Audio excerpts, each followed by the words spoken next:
guys, it's 21 Maxwell here and welcome to another edition of WWE and TW 2016. It's our first pay-per-view of 2019, it is the Royal Rumble. I'm going through that little phase at the moment where, at the moment in real life, we are just at WrestleMania.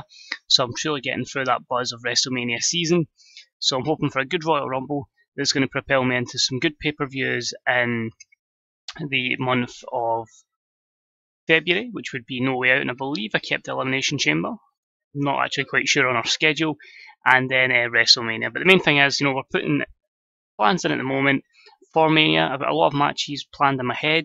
One will get confirmed in today's show, and a couple will be kind of hints towards that as we go forward. So the market at the moment seems to be declining in America and Canada. I haven't run a show yet in Mexico because of obviously the language barrier. So 3 years in, no shows in there yet. I do aim to do WrestleMania at this moment in time at Wembley. I feel like the British industry will be good then. We should hopefully get about 60,000-70,000 there. And judging from the interest for this show, we're going with the Amsterdam Arena in Holland for the Rumble. It seems we'll get about 50,000-60,000 there, which would be 10,000-15,000 more than what we'd be getting in the States. So hopefully a good show. Hope you guys enjoy it. 24 segments here, quite a few matches. Everybody in the Royal Rumble. All the big names are in there. A couple of good singles matches for championships. And yeah, just as I say, as always, we'll explain the storylines as we tick along. Let's go. It's the Royal Rumble 2019. Who's going to book their place at WrestleMania? So we start the show, as always, I have a hype video. We do this in front of 53,561, that's their attendance in the Amsterdam Arena. And we're hyping up our main event. It is for the WWE Championship. I don't like putting the Rumble as the main event, just in case it flops, because obviously TW has been known not to be too kind with Royal Rumbles or Battle Royals in previous incarnations. This year I haven't quite reached the levels I would like to. So we start off hyping our main event, WWE Championship. Daniel Bryan defends in the mandatory rematch clause against Braun Strowman. This gets a B plus 88. He gets to show off their strong start and gets the crowd hotter. The Chamber storyline. So still running from the Chamber. Advances, loses a little bit of heat. Now, in terms of this storyline, obviously Braun Strowman was the dominant champion. He's a bit upset, that he was defeated by Daniel Bryan at TLC in a bit of an upset victory. He's been just destroying people left, right and centre, destroying Daniel Bryan after matches, and he's determined to get his championship back tonight. But we start off with a SmackDown matchup, and it is for the Cruiserweight Championship, and it was a decent matchup that saw Shane Strickland defeat the champion King Neville in 15:01 by pinfall with a handspring at back elbow. Shane Strickland wins the WWE Cruiserweight title, so a very good B83 here, considering there's no storyline in game, although it's been going on, and basically I've been booking matches between them and angles between them. Don't know why I didn't put the storyline in just to try and boost up the rating, but B83 is a solid opener. The match got the crowd hotter. Neville with an 82, Shane Strickland is 71. In our creative meetings, he's been pushed for something in the future, so we thought let's dive behind him and put him to the top of the Cruiserweight division. Overall, a good matchup here, and King Neville will seek his revenge post Royal Rumble. And after the matchup, we have that celebration angle, a B78. So Strickland's in good hands just now. I think he's only about 28 in game, so we can keep improving him as we head down the line. Maybe give him a bit more character going forward.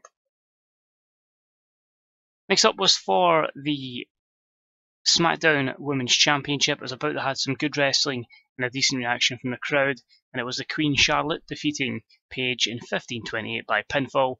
Charlotte makes the first defence of the WWE SmackDown Women's Championship.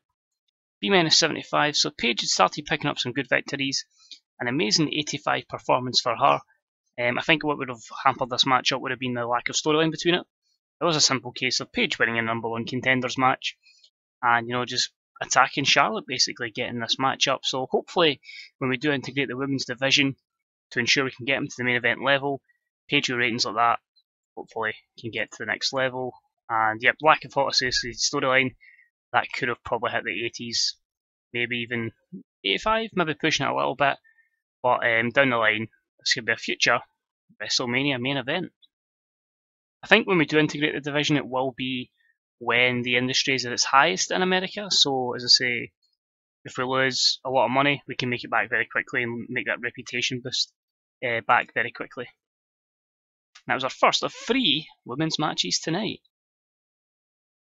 Next up, we had a little grudge match here. It was a good matchup that saw Rusev defeat Apollo Crews in 17-10 by submission, a B83. Again, this was very quickly put together, no real storyline behind it. Apollo Crews, well, poor performance to Rusev. Basically, these guys were tagging, they lost. Rusev, I just did nothing as a babyface, considering how good he was last year beating Lesnar at WrestleMania. I felt, come on, let's make Ruru relevant, let's give him a little push. Ruru snaps at Apollo Crews, and he's just going to be destroying people going forward with the accolades. So B83 Rusev picking up an important victory, disappointing both men penalised for stamina, considering there was no extra like all out or anything like that in the match, and they were given a decent time to tell a story. And after the matchup, Rusev just beats him down. So B plus 86, Rusev comes out of it looking good. I think Rusev may get another return to the main event level. Apollo Crews, I think we're looking at maybe just IC, maybe even just see if we can maybe put him in a tag team. But I think his main event run just isn't going to work. Next up in our second women's matchup of the night, it was a matchup that had decent wrestling, but it didn't have much heat. And it was Aika Ando and Arisa Nakajima defeating Fire and Might, Dana Brooke and Becky Lynch in 13:53 when Nakajima defeated Dana Brooke by pinfall for cutie special. Ando and Nakajima make the second defence of the WWE Women's Shine Tag Team Championships. Now, the initial title change happened on Raw, where the 2 ladies from Japan defeated Becky and Dana due to a bit of miscommunication. After this, they had one challenge on Raw where they lost. Then had singles matches where both of the heels managed to pick up wins, and in the final chance they were given tonight they have lost. So this is B-74. It's an okay performance. It's basically to give these 2 ladies a good opportunity as champions. I think Dana Brooks worked well with Becky Lynch. She's definitely improved in skill set. Becky Lynch is over her injury, which means after the matchup, heated confrontation between them. They don't come to blows. The B-72 means we are turning Becky Lynch back to a babyface. Let's push Becky to the moon, as she should be. We're not trying to change her gimmick, we're just turning her. Turns a complete success. So Becky Lynch is back to a babyface. She's going to get a mega push going forward. Definitely one of my favourites. She is, I think, amazing in real life. A really good wrestler. And someone who will be getting pushed to the moon in 2019. Now she's over her nagging injury. Next up, we have the ECW representation. A few of these guys may leave ECW when we do the draft split, another brand split, a draft, just to really freshen the rosters up post WrestleMania. It was a decent matchup that saw Luke Harper defeat Jeff Hardy, Chris Hero, and Shibata in 12:36 when Harper defeated Shibata by pinfall with the running big boot. Luke Harper wins the ECW World Heavyweight title. So a very solid B80. Hero's been quite good on ECW recently. Luke Harper still remains alienated by the WWE locker room, but we may return him to Raw or SmackDown to see how it goes in the future. Anytime I've tried to meddle with stuff on pay-per-views, nobody's really been interested, nobody wants to know, so we'll see what happens. But overall, a very, very good matchup from ECW. Harper with a good performance, and could there be one more run in all of these wrestlers going forward? So a few negatives, but overall, pleased with ECW's representation. Next up, we had the Tag Team Championships on the line from SmackDown, and it was about to have some good wrestling and a decent reaction from the crowd. We had the Young Bucks defeat the American Wolves and Gallows and Anderson in 15:05. The order of elimination saw Gallows and Anderson go first, and then the American Wolves, meaning the Young Bucks retain and make the first title defence of the WWE Tag Team Championships. A B-77, pretty poor. As I say again, no real storyline. I've just had all the tag teams facing against each other. It's really just been a bit of dissension between both former members of the Bullet Club, you could say, and just added the American Wolves in because they weren't getting good matches. Is it a case we should maybe look at a singles run for Eddie Edwards and Davey Richards with that in-ring performance of 87 and 88 here? Again, we do have an inflated roster, so that could be a problem down the line. Overall, the Young Bucks remain well. The lack of hot associated storyline that could have probably propped up to about an 84-85. Next up, we've got Paul Heyman out with Brock Lesnar. Basically, Brock's not really done much since his return to WWE. Rusev banished him last year at WrestleMania. Lesnar's come back. He has been picking up a few wins. Lesnar says, he wants one more payday at WrestleMania, and he's going to make a challenge. He wants the biggest names possible. Who wants Brock Lesnar at WrestleMania? So I think it's WrestleMania 35. I'm not entirely sure, but the next WrestleMania, and that is a B plus 89. Do we get an answer to the challenge? We do. And it is The Undertaker that comes out, and he says that he will accept Brock Lesnar's challenge for a match at WrestleMania. This gets an A93 rating, so I can confirm we're doing Taker versus Lesnar. Undertaker says he's lost a lot recently. He's lost to the likes of Braun Strowman. He's lost to Baron Corbin. But this downhill spiral in his career all started when the streak was ended, when Brock Lesnar defeated The Undertaker. And because of this, Undertaker has admitted this will be his last matchup, and he wants to conquer the man who conquered him before he retires off into the sunset. So this will be Undertaker's last match. It is going to happen at WrestleMania in this game, and it is going to be The Undertaker versus Brock Lesnar. So I hope you like my reasoning for that. As I say, we were having a few problems with Taker and his performances because of age. Next up, we had a hype video for the big matchup we've got between Crazy Mary Dobson and Sasha Banks. Crazy Mary's became a very good champion, but Sasha just keeps shorting her and just really wants this championship. Crazy's been doing crazy stuff effectively with ladder matches, you name it, for the women. Just continuing to help this women's evolution, and that is a B minus 72. The storyline did lose a bit of heat, but again, the ladies' overness is not as high as the storyline was getting. The matchup tonight is a 30-minute Iron Woman or Iron Man match, and it definitely done well. And it was about that had some good wrestling and a decent reaction from the crowd. And it saw Crazy Mary Dobson defeat Sasha Banks in the 30-minute Iron Man match by 2 votes to 1. Crazy Mary Dobson making the third title defence of the Women's Championship. So B82, great chemistry between both ladies, an 83 performance from both. Storyline gaining heat. I really feel like this is one where if the division was integrated and we could push them higher to, as I say, main event, whatever, and their overness could improve more, we could be looking at, as I say, we can keep them cracking an A. So that's going to be the plan, as I say, as soon as this wrestling industry starts picking up in the US again, that's when we'll integrate our women's division. So when we lose fans, we can gain some very quickly. Next up, we've got a promo from Bray Wyatt. It's a B minus 76. It's just the ear of the worlds. Oh, Bray Wyatt was penalised for language problems in this location. So we're going to have 3 promos that are going to struggle. That's a bit disappointing because it says that Amsterdam had English and Central European. That's the reason I've done it here. So I know obviously Amsterdam would classify as European, but it did say English on the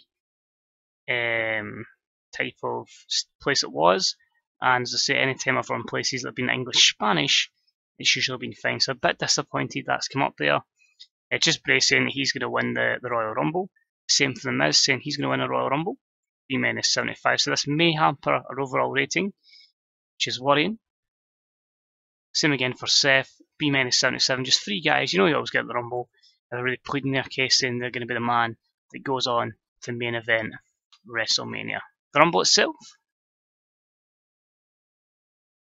B79. So that's disappointing. That's actually really disappointing. That's why, as I said, did not want to make it the main event.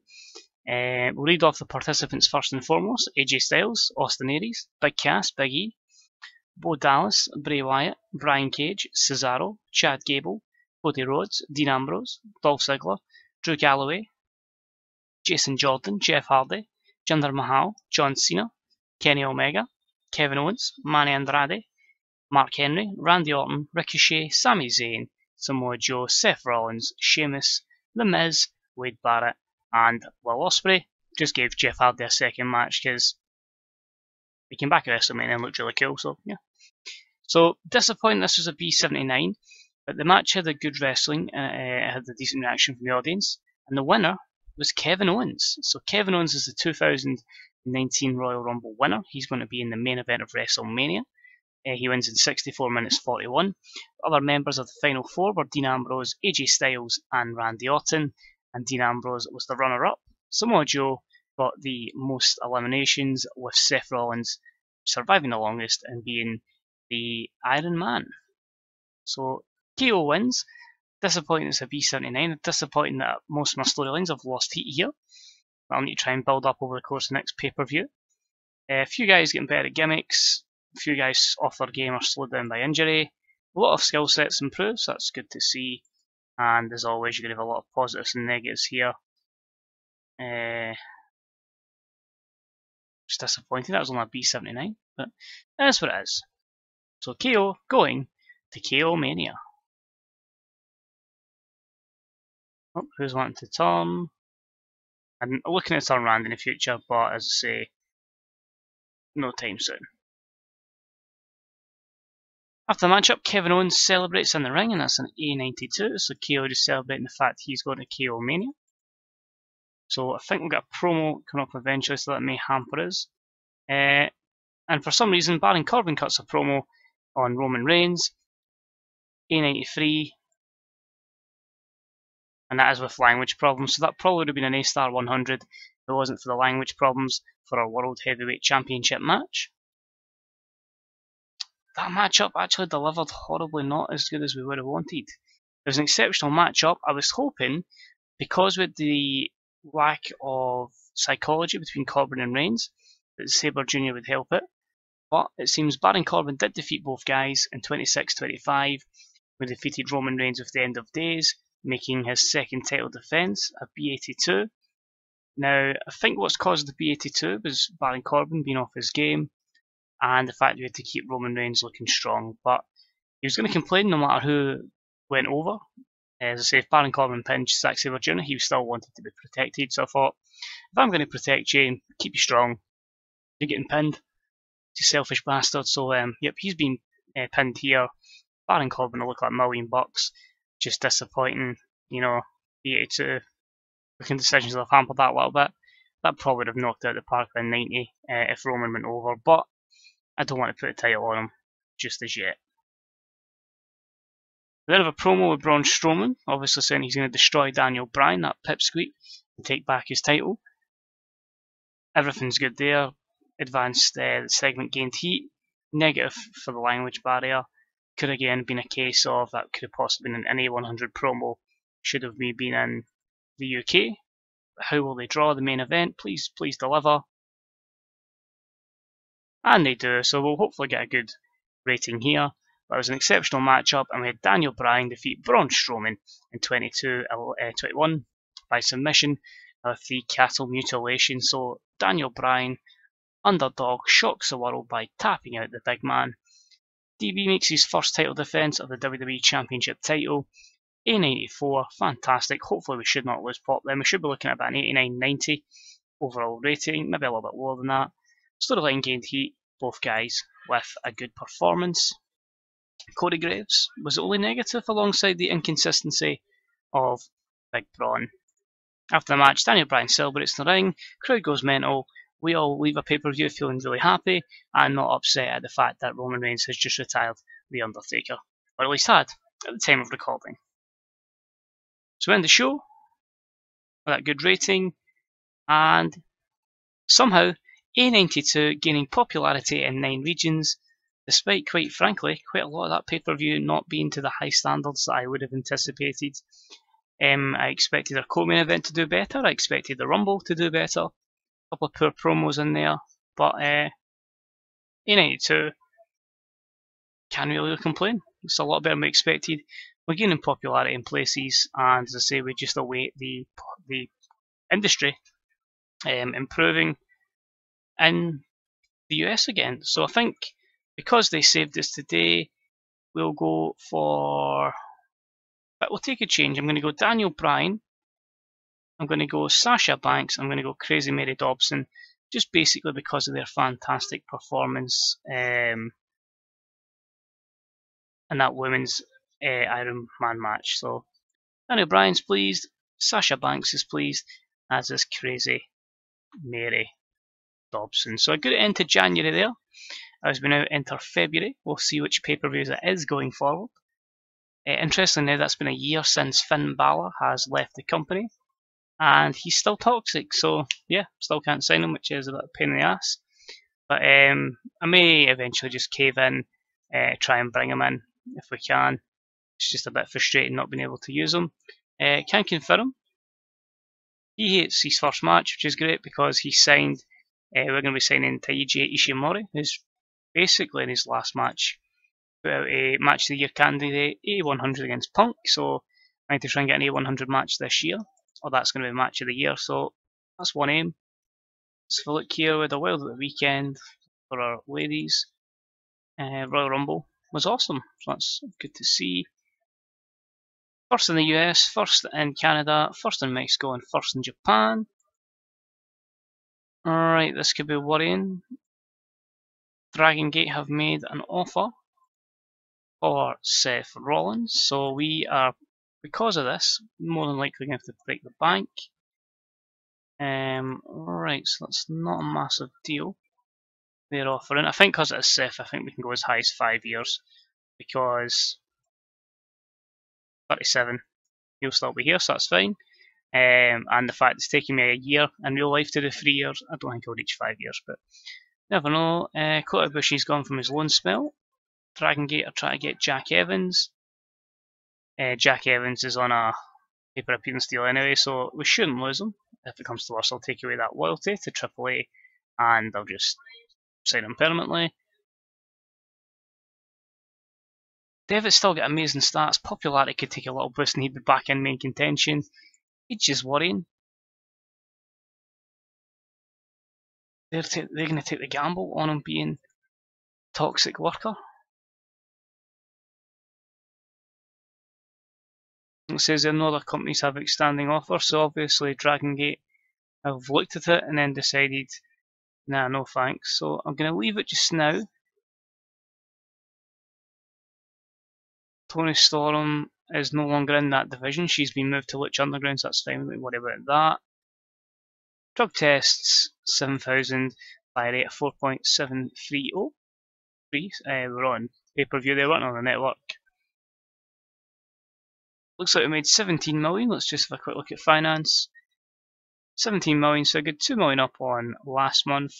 Pay-per-view revenue was as high as 14 million, so that's our second highest since November, where we had quite a few events, not just on pay-per-view, so that's good to see.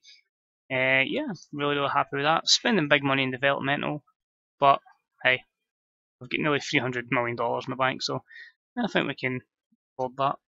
So, whoa, quite a lot of folk unhappy. They missed the Rumble, so we'll try and keep Dwayne happy. We'll try and keep a few others. Just not allowed to use Dwayne, but we'll see what happens going forward. Maybe give him a little program for Mania. We'll get putting out bonuses just to keep people happy. But a good position. Size is relatively good. Close to global, but no urgency to get there. If I just quickly go to, I believe it's that one, you'll see here, economy, if I get my words together, just as at E-17 in the US, at wrestling industry at F+11, and still falling, hence why we're not really doing any shows in the USA. Canada's starting to rise a little bit, but still very poor. Same with Mexico. Great Britain, economy's high, wrestling industry's getting to a good level as well, so that's why we're working here. Japan's declining, no real need for money there. Decent in the European regions at the moment, and Australia in a good position as well, but the UK seems to be the highest place at the moment. Just a shame. So poor in the US, but things are looking good. As I say, next pay-per-view, if we look at our schedule, no way out in Fastlane, so I just moved Fastlane into February, so we should have SmackDown. Yep, going next with No Way Out, so for the first time they'll be one of the events first. Then the Fastlane through to WrestleMania, so a good 2 weeks to that event. Week after will be the Raw one, and then we've got a 5-week build to WrestleMania. So hope you enjoyed the video, guys. What's your thoughts on that Brock Lesnar Undertaker match? Do you like the reasoning behind the matchup? Taker to try and get rid of some demons. Will we get a good match out of them? Probably not. If you've been doing a WWE save, when did you retire, Taker? Did you have someone up and coming beat him? How did you send the legend that is Undertaker out riding into the sunset? Get any other predictions for what you think the WrestleMania card could be? Who do you see Kevin Owens challenging? Will it be Daniel Bryan? Will it be Baron Corbin? Or could it be someone else who upsets the odds? Could a certain Sami Zayn win the championship, and could we have best friends facing each other at Mania? That is definitely a possibility. And any other predictions for what you think the Mania card could be? We do have a couple of matches planned, but as I say, not a lot has been revealed. As always, guys, thank you for watching. It's deeply appreciated. Any likes, comments, subscriptions are always deeply appreciated. We'll try and reply back to all comments and any tweets that are sent to 21 Maxwell. I can certainly reply back to them as well. Most importantly, guys, we're up to the 1 year anniversary of the game. I hope you are still enjoying it as much as I am. I mean, this has been my save since day one, and I'm still going at it, so it's been a lot of fun, and I don't intend on stopping this one at least anytime soon. By the time of this, we could probably see the end of the TNA save, and it may have started a new project. Who knows? Find out, I guess. But as I say, thanks for watching, guys. It's much appreciated. Just enjoy the rest of your day, and hopefully I'll see you next time for No Way Out. Take it easy. Bye-bye.